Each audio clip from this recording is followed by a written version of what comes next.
rồi tiếp hông tay sáng lạ lạ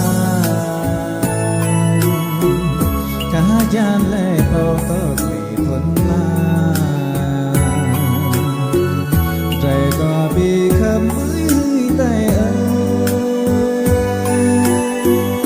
nam mô tóc lại bị là ô la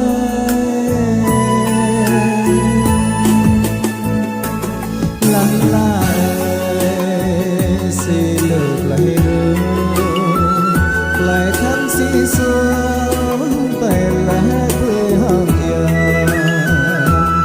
tổ ước lại ai ngừa trói đi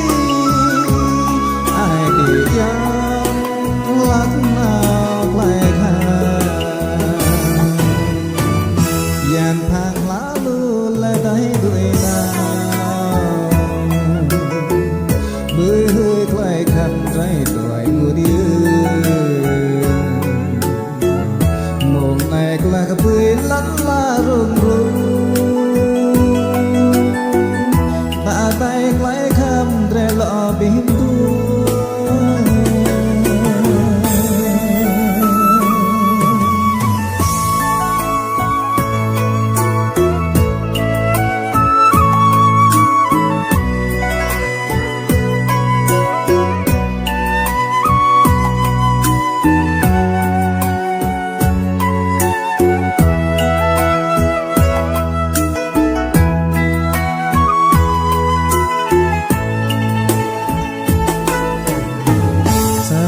tiếp hông tay sáng lạ lạ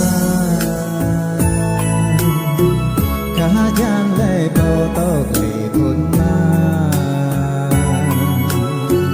trẻ đùa bị khâm với tay nam mô tóc lại bị là ô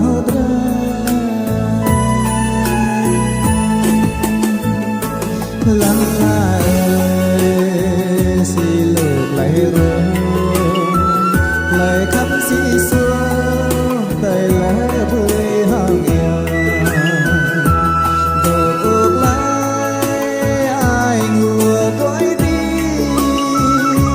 ai tìm nhau lắc nào lại khăn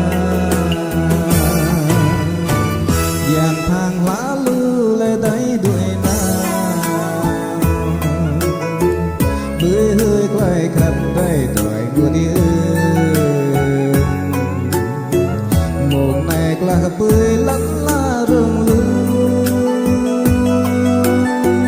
ta tay quay khăn để lọ bìm